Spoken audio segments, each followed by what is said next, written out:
Hey everybody, Greg Davis here. In this video I'm going to show you how to set up your website using Dreamweaver. In the first video we created the site design, all the images, and now we're going to put the website together. So when you open Dreamweaver, you're going to see the start screen, as you can see right here. First off, we're going to define a new Dreamweaver site. I go to my Files panel, click on this drop down menu and choose Manage Sites. I click on New. Okay. Give your site a name, like yourwebsite.com. It won't show up anywhere, it's just for you. I name it as Site 1. Okay, and I need to show Dreamweaver where my local site folder is. And I've created a site folder back in the first video. So I just locate my site folder. Site 1, that was the name of my site folder. Click on it, click Select.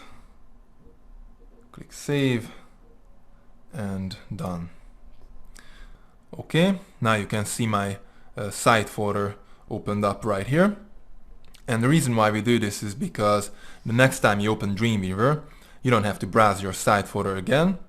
You just click on this drop down menu and all of your website projects are going to be listed here. You just select the site you want to work on and Dreamweaver opens up your site folder. So it's a huge time saver.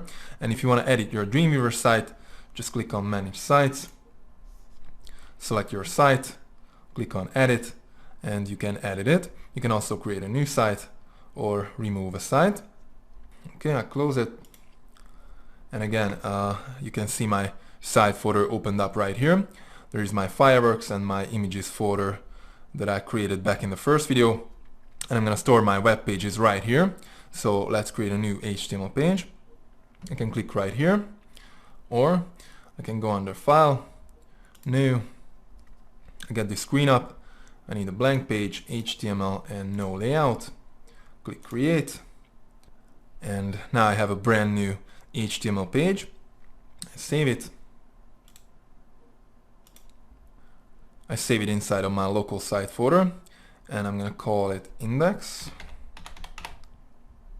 Lowercase letters, and that's the main page of a website. So when you type in yourwebsite.com in the browser, or actually any website URL without any extension, the browser will look for an index page inside of the site folder on the web server.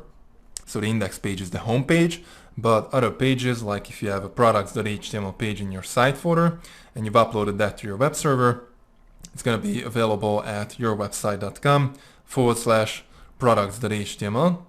And if you have a folder in your site folder, then yourwebsite.com/ the folder name / and then your file name. If you don't type in a file name after your folder name, the browser will look for an index page in that particular folder as well. So that's how it works. Okay, I click Save, and let's talk about some HTML basics. I go to Code View so I can see the actual code of my page. The very first line is the doc type. XHTML 1.0 transitional is the default doc type in Dreamweaver, and that's what the first line is about. The second line is the HTML start tag, and down here there is the HTML end tag. Every tag has a start tag and an end tag, and the end tag is designated with a /.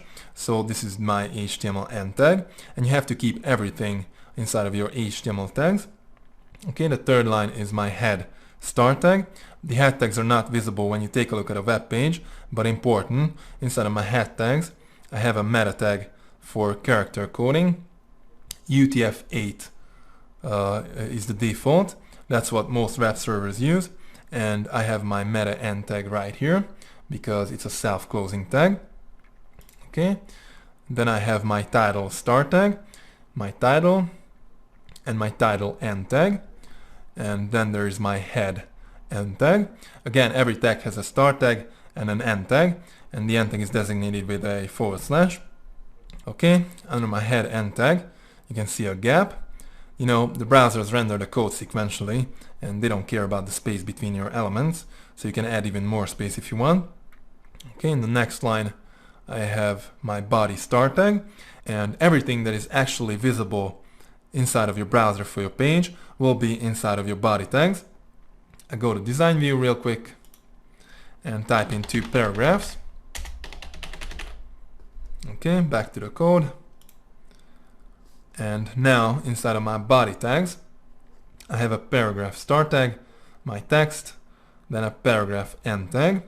I have another paragraph, then there's my body end tag, and then there's my HTML end tag.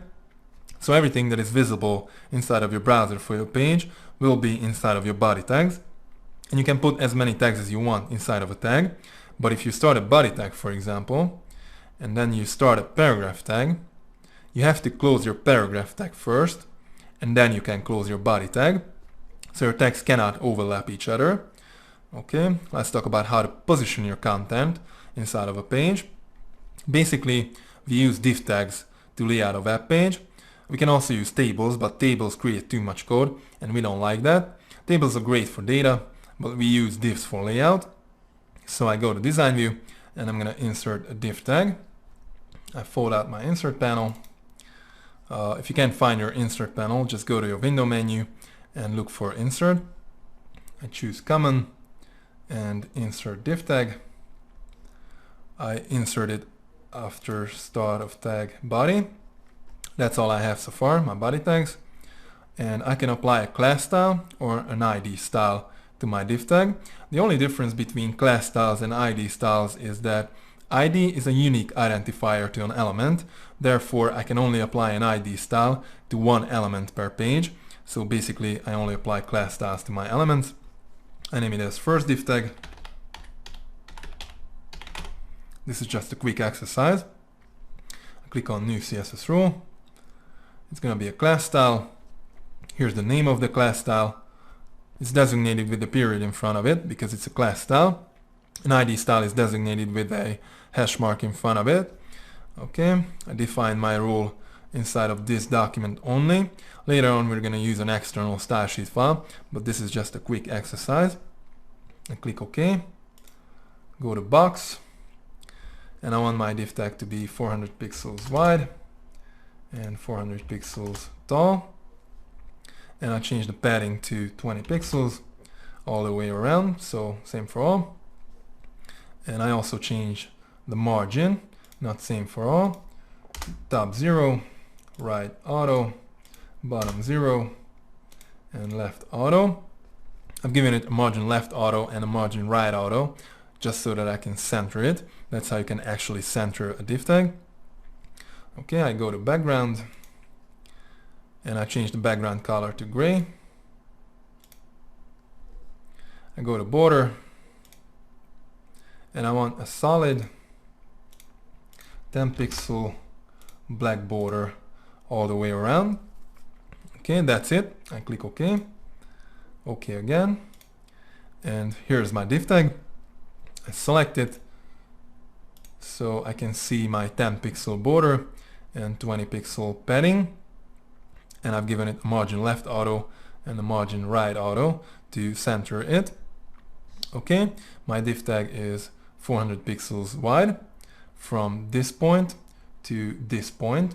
So the padding and the border are not included in that. Those are adding to my overall box size.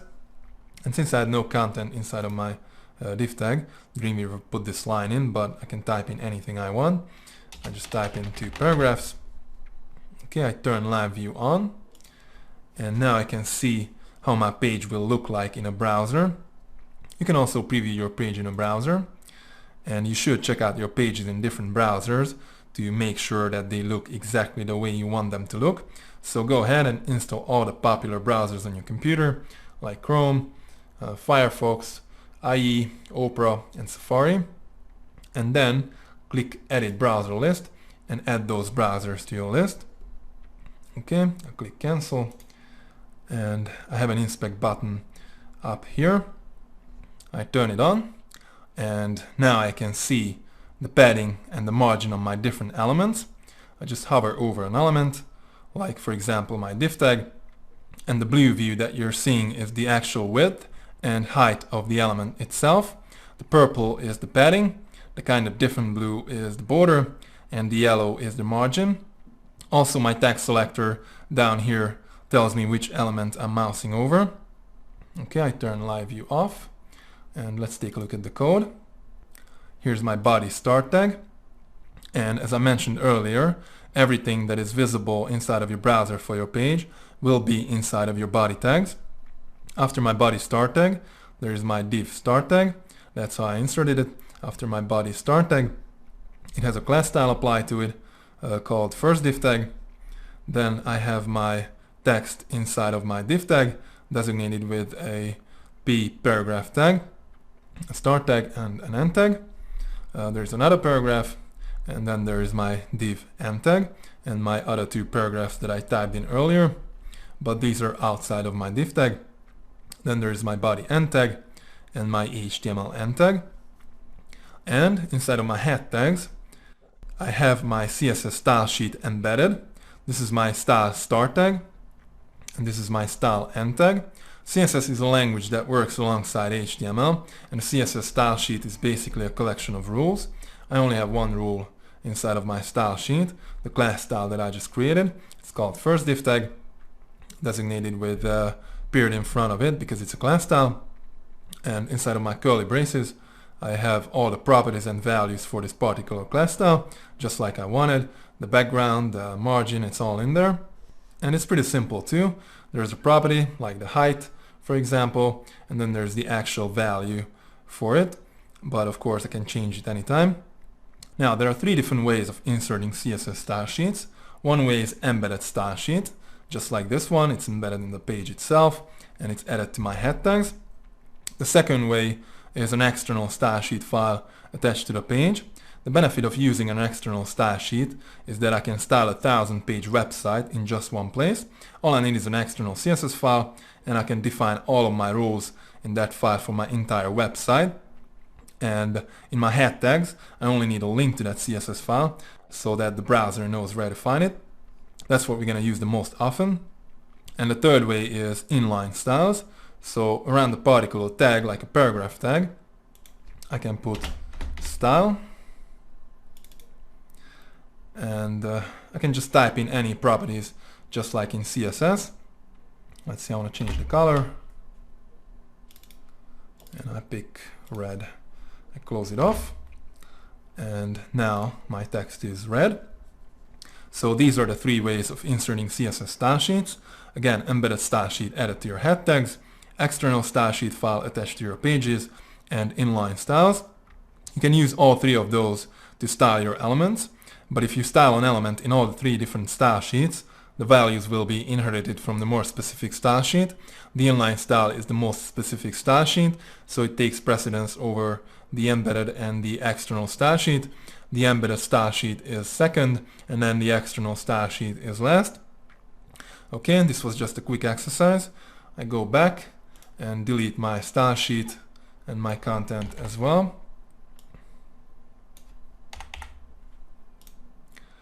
And I'm going to put a website together using the images that I created back in the first video. I insert a brand new div tag. Okay, I don't have anything inside of my body tags yet, and Dreamweaver is going to insert it in my body tags anyway, so I just choose at insertion point, whatever.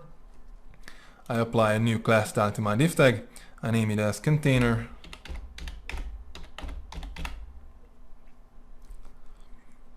I want to style it right away, so I click on new CSS rule. It's going to be a class style called container. There is a period in front of it because it's going to be a class style. And now I create a new style sheet file, so I can style my entire website in an external CSS file. I click OK.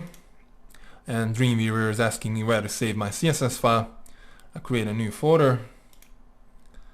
I name it as style.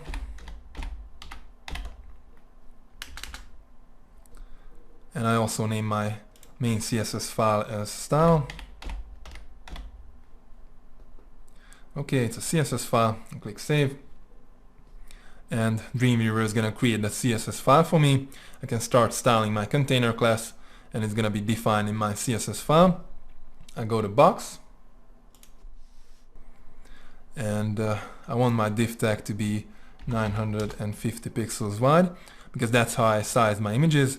My background image and also my header image is 950 pixels wide.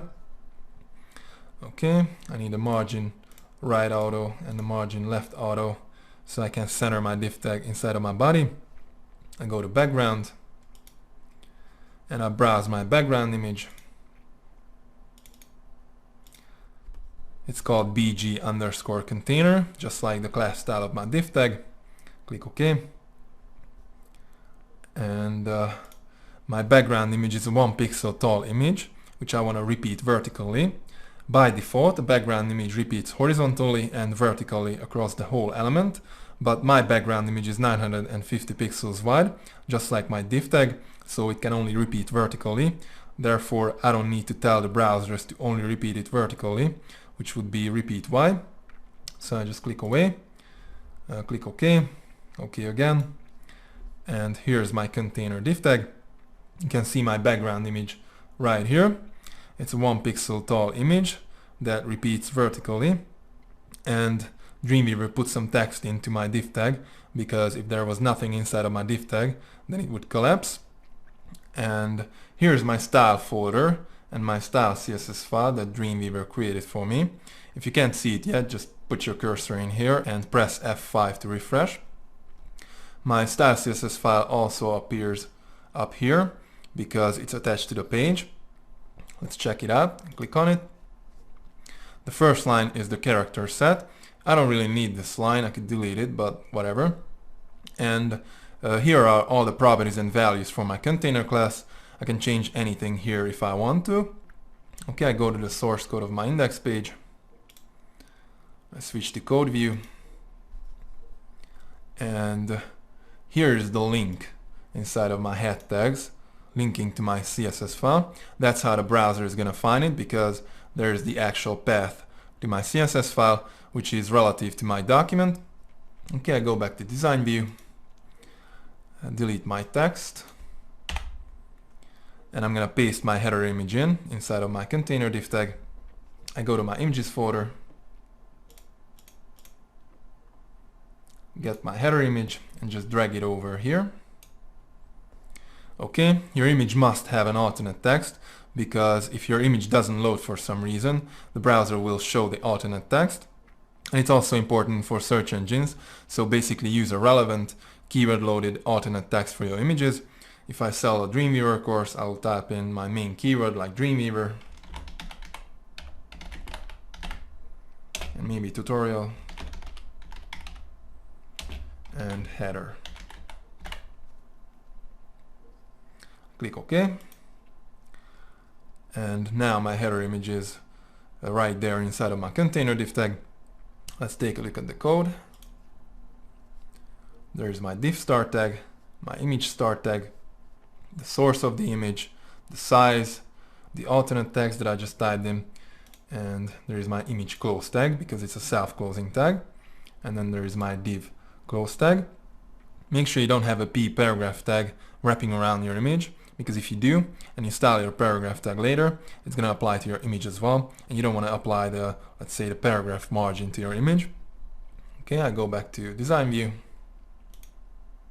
select my image, and I insert a brand new div tag. Wraparound selection, because I need a header div tag around my image, and I apply a new class style to my div tag. I call it header. I click on new CSS rule. It's going to be a class style called header, and I define my rule inside of my style CSS file. I'll click OK. I go to box,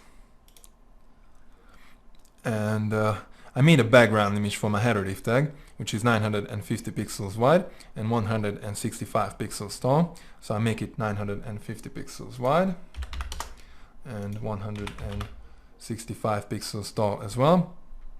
Okay, I go to background, and I browse my background image. It's called bg_header. Click OK. And by default, a background image repeats horizontally and vertically across the whole div tag, but it's not going to repeat now because my div tag is 950 pixels wide and 165 pixels tall, just like my background image, so I don't need to set the background repeat to no repeat. So I click OK, OK again, and you can now see my background image right here. You can only see this small part of it because my header image is inside of my div tag, so it overlaps it. Okay, I'm going to insert a brand new div tag to position my content below the header part. I go to code view. This is my header start tag. This is my header end tag. And I insert a new div tag right here after my header end tag. So my content is going to be right below the header part. I hit my enter key and I've got my cursor sitting here. I click on insert div tag. I insert at insertion point right where my cursor is. I apply a new class style to my div tag. I name it as content. I want to style it right away, so I click on new CSS rule. It's going to be a class style called content, and I define my rule inside of my style CSS file. I click OK. I go to box and I make it 800 pixels wide, and I need a margin right auto and a margin left auto to center it. I click OK. OK again, and there's my content div tag. I go to design view and paste my text in. I'm going to style this text in just a bit, but I go to code view and I need a brand new div tag for my footer. This is my content start tag. So this very first is my content end tag, and I insert my footer div tag right after my content end tag. And you know what? Let's write some HTML code so you learn how to do that as well. We need a div start tag, and you can cut and paste the div start tag from above, but let's type it in. It's no big deal. Div class, I call it footer.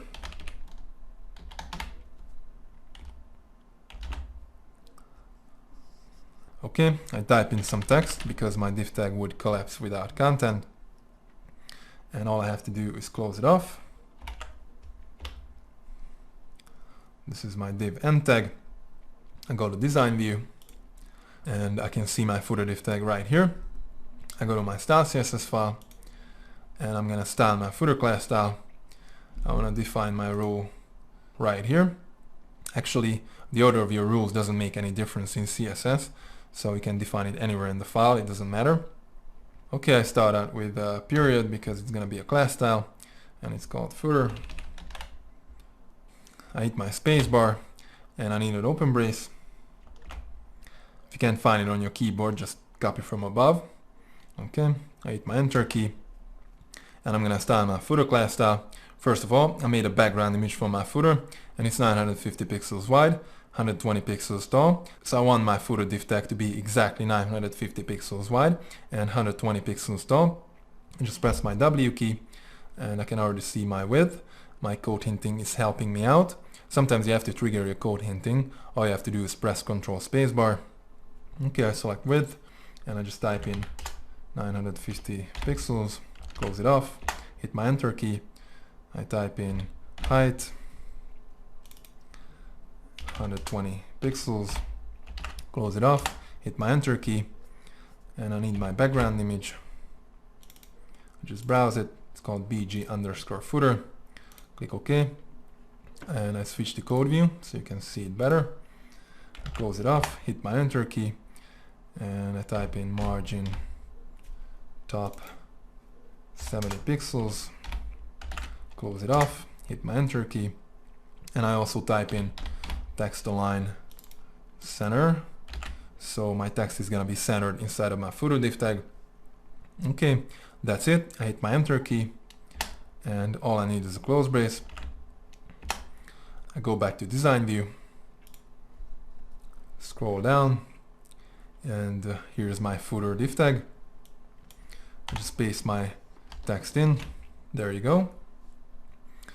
And I put my cursor inside of my text, and my text selector shows me where my cursor is. It's inside of a paragraph tag, inside of my footer div tag, inside of my container div tag, inside of my body tag. These are only the start tags. If my end tags were listed here, they would be something like /p, /div, /div /body in reverse order. Those are not listed here, but we know that every tag has an end tag. Okay, now I'm gonna style my body tag. I click on new CSS rule, and the body is a tag. It's not a class style, it's not an ID style, it's an actual tag. So I choose tag, and I just select my body. My body doesn't have a period in front of it because it's a tag.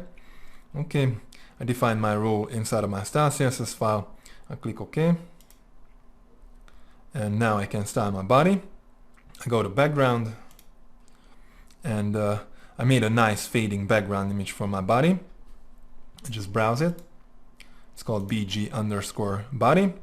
I click OK, and I click apply, and now I can see my background image. The only problem is that by default a background image repeats horizontally and vertically across the whole element, but if I change the background repeat to repeat X, then my image will only repeat horizontal.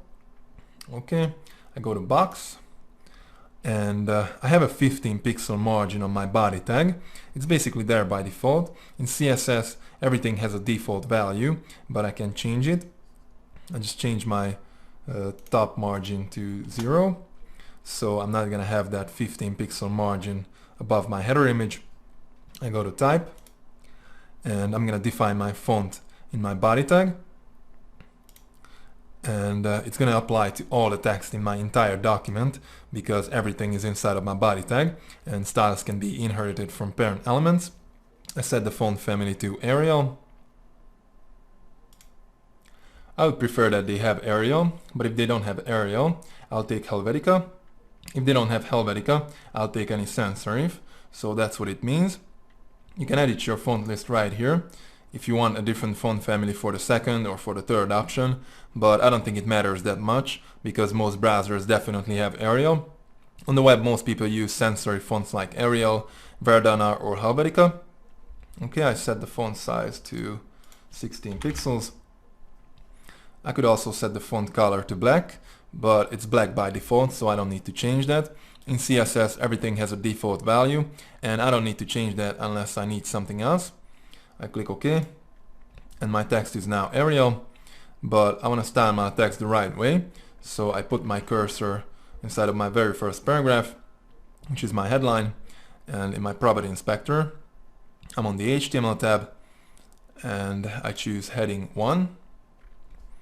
Okay, my headline is now designated by an H1 tag and not a P tag anymore, and it's larger than my normal text because the H1 tag has its own default font size in CSS, and it takes over the properties that I defined in my body tag. I'm gonna style my H1 tag in a second, but before I do that, I put my cursor inside of my second paragraph, which is my subheadline, and I choose heading 2.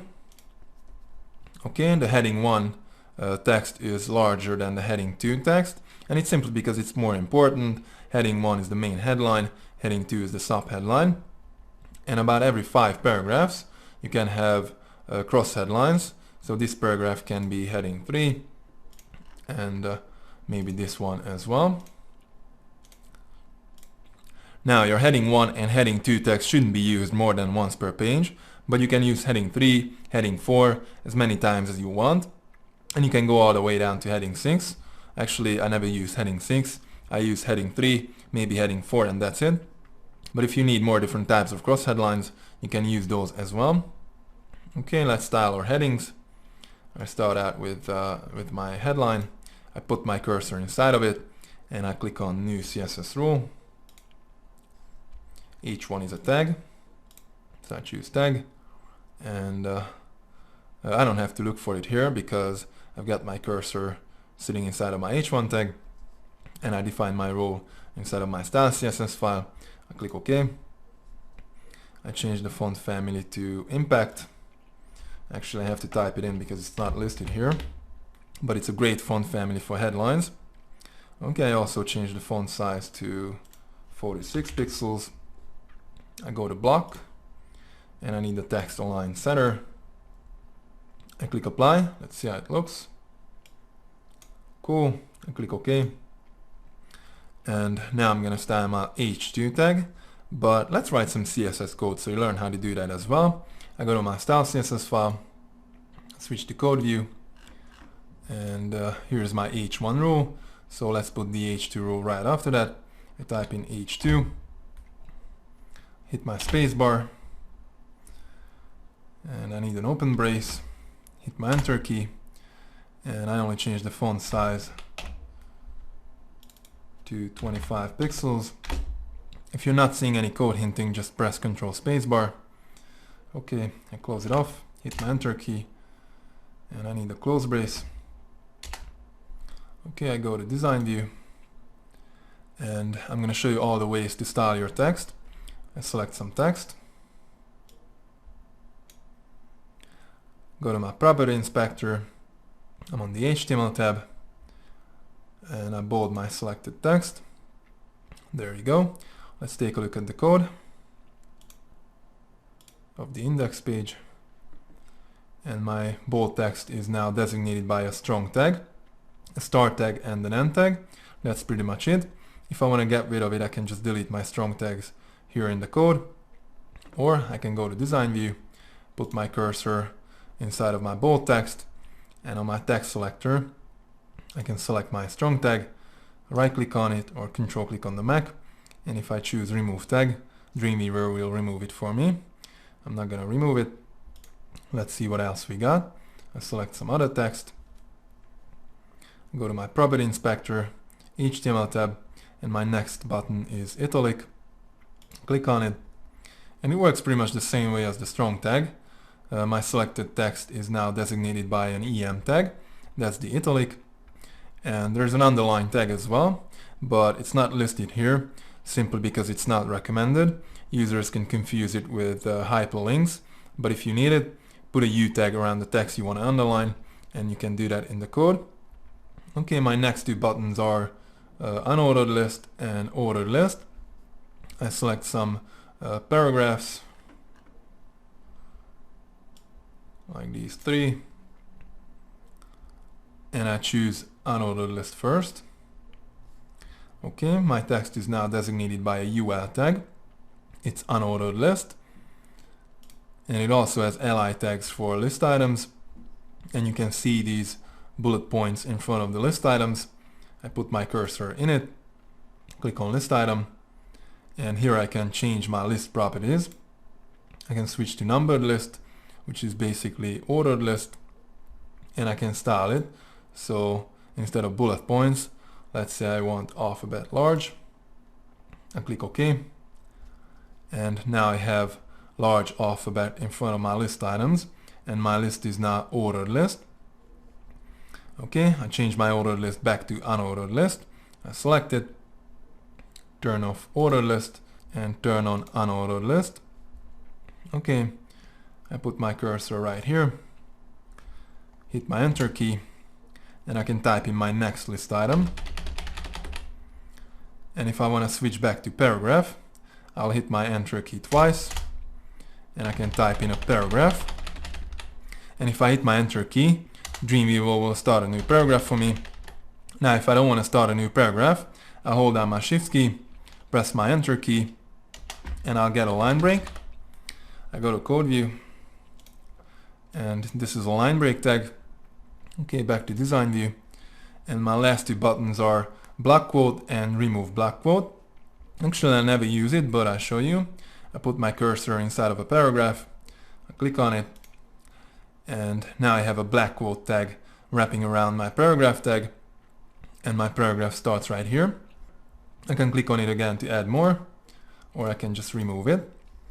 And also I can style any tags using CSS. I put my cursor in one of my list items inside of my unordered list. I click on new CSS rule, and I need a compound selector because I only want to style those list items that are inside of an unordered list. But I only need the UL li tags, so I click on less specific once again, and this CSS rule is only going to apply to those list items that are inside of a UL tag, so it's not going to have an impact on my order list if I have any. I click OK, go to list, and here I can choose a list style image, and I want to use my checkmark image instead of those bullet points. So I just browse it. It's called checkmark and click OK. Click apply, and you can now see my checkmark image in front of my list items. I go to box, and I also need a margin bottom 10 pixels and a margin left 25 pixels. Click apply. Let's see how it looks. Okay, it's good, so I click OK. And this is how you can style your text by styling the actual tag in CSS. But if you want to style a specific paragraph, or maybe just one sentence, you can apply an inline style to your text. First, I create a new class style that I can actually apply to my text. I click on New CSS Rule. I need a class style, so I choose class. Okay, it's going to be a class style, so I type in a period, and I name it as yellow. I define it in my style CSS file and click OK. I go to background, and I change the background color to yellow. Click OK. And now I have a yellow class style using a yellow background, and I can apply this class style to pretty much anything.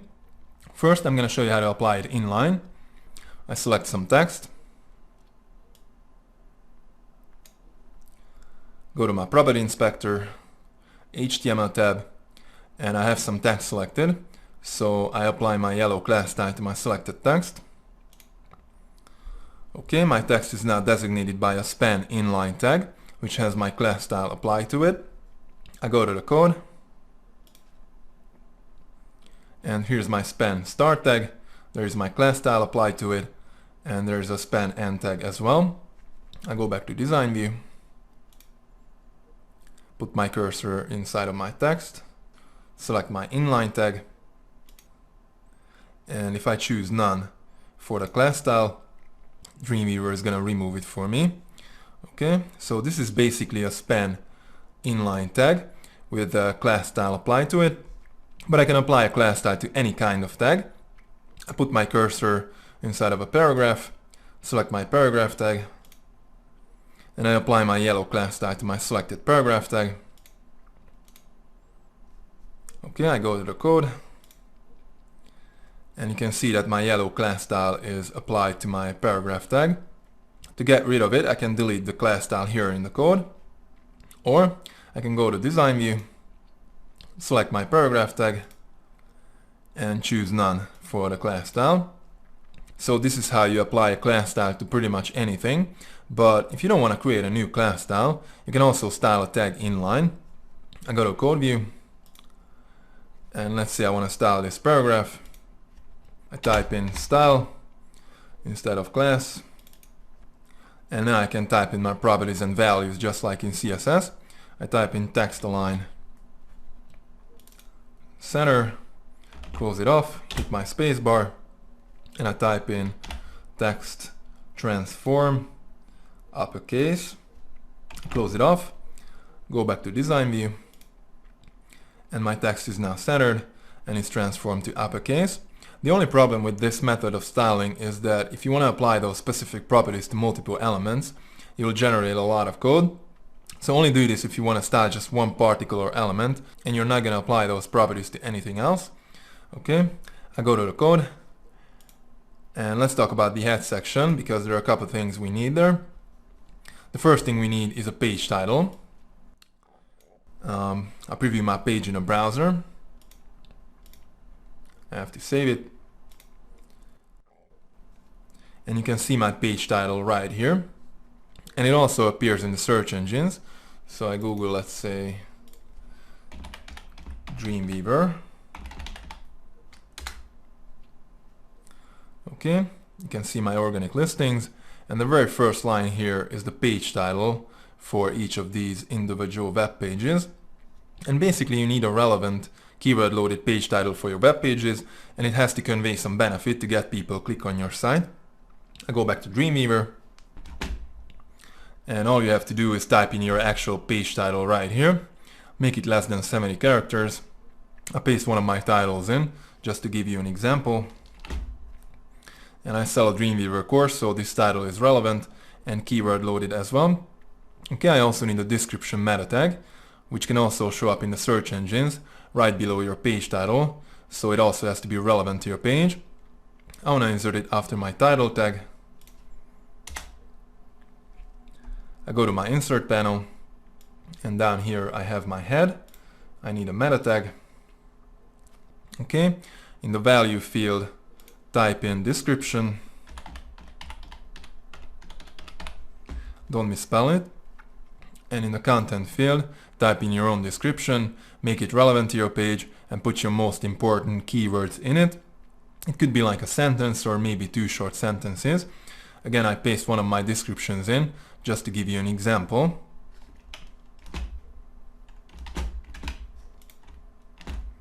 Click OK. And here's my description meta tag.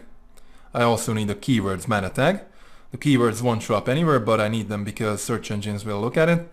I insert it after my description tag. I go back to my head, and I need a new meta tag. In the value field, type in keywords. Again, don't misspell it because it's important. And in the content field, type in 3 to 5 comma separated keywords that are relevant to your actual page. Again, I paste some of my keywords in, but this is just an example.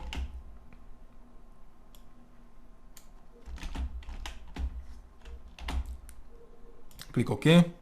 And here's my keywords meta tag and my keywords for this page. Okay, I also need a link to my fav icon. The fav icon is that small icon that appears on your web browser right next to the address bar.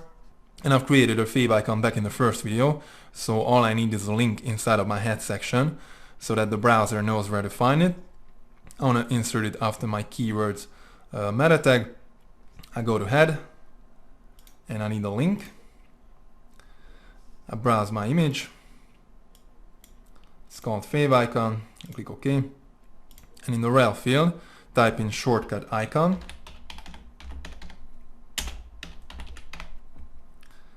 Don't misspell it. I click OK. And here's my link tag. Here's the path to my fav icon. It's relative to my document, and it's a shortcut icon. And the link tag is a self-closing tag, just like the meta tags. If you check out your page in a browser now, in some browsers your fav icon is not going to appear. You have to upload your entire website to your web server, and then it's going to appear. Okay, I delete this gap. I save my index page. And I go to design view, and I show you how to link one page to another. I just create 2 copies of my index page. I select it, press Ctrl D or Command D on the Mac, and I get a copy. I need 2 copies.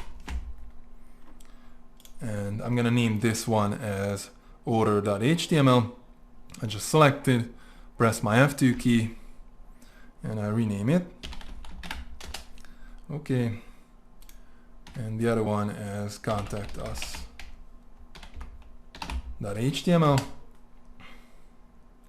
You can use a dash or an underscore to separate words in your file names. Either one is fine, but dash is more widely used. Okay, I open up my contact page, and I change the headline to contact us. I go to code view. And I also need to change the title, description, and keywords because each page has to have unique title, unique description, and unique keywords. I only change the title now to contact us.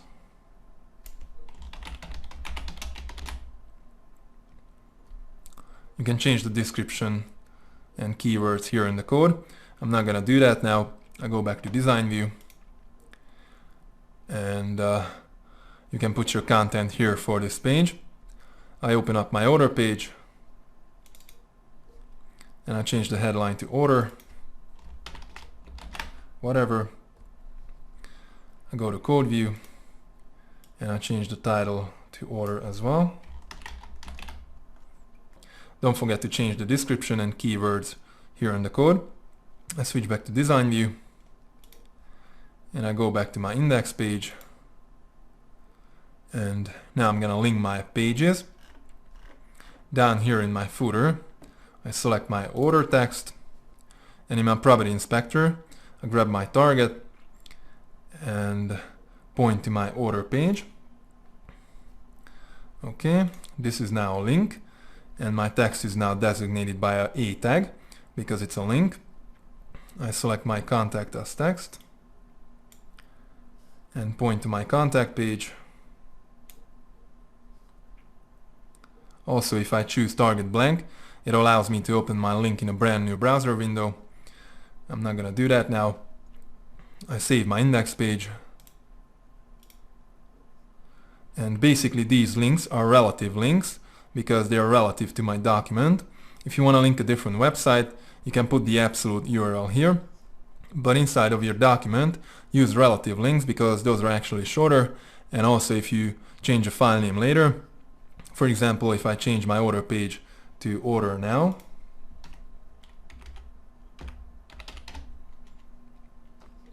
as I hit my enter key, Dreamweaver prompts me to update my links, so I can update my link, and I'm not gonna end up with any broken links. I don't update it now, and I change it back to order. Make sure your Dreamweaver site is opened because otherwise Dreamweaver can't update your links, and also you have to save your page. Okay, I copy the content inside of my footer, and I'm gonna update my other two pages. I go to my contact page and paste it in. I just pressed Ctrl V, go to my order page and update it as well. Okay, I go back to my home page, and all of your individual web pages should link back to the home page as well, mostly because of search engine optimization reasons, but also because of usability reasons. Usually the company logo is the link to the home page, but I'm gonna link my header image. I select it, and I could put the absolute URL here, but I just type in a /, hit my enter key, and my header image is now linked back to my home page, whatever it may be. Now when you link an image, your image will automatically get a border. I put my cursor somewhere else so you can actually see it. Right here, I have a border on my image, and I want to get rid of it, so I select my image and change the border to 0, hit my enter key, and my border is gone. Okay, I need a link to my home page in my other two pages as well, so I go to my contact page, select my header image, type in a / and 0 for the border, go to my order page, select my header image, / and border 0. I go back to my index page, and I'm gonna style my footer. I fold up my insert panel, select my footer class style, and down here I can see all the properties and values for my footer. I can change the values here. I can add property, or I can delete or disable properties. But I just double click my footer class style and bring up my CSS dialog box. I change the font size to 14 pixels because I don't need such a big text inside of my footer, and it's gonna take over what is defined in my body because it's more specific. You remember I set the font size to 16 pixels in my body, and styles can be inherited from parent elements, but this property is gonna take precedence over that because it's more specific. It's for my footer specifically. Click OK, and I want to style my links inside of my footer. I put my cursor in one of my links, click on new CSS row. I need a compound selector because I only want to style those links that are inside of my footer, but I delete my container class, or actually I just click on less specific, and I only want to style those links that are inside of a paragraph tag inside of my footer class style. So this CSS rule is not going to affect my regular links anywhere else on my website. It's only going to apply to those links that are inside of my footer. Okay, I define my rule in my style CSS file. Click OK. I set the color to black because I don't like the default blue links. And I don't want underline links either. So I change the text decoration to none. I go to box. And I also need the margin right 10 pixels and the margin left 10 pixels. So my links are not gonna be that close to each other. I click OK. And my links are now black and not underlined. But if somebody hovers over my link, I want it to be underlined so people know that it's a link. I still have my cursor in it. I click on New CSS Rule.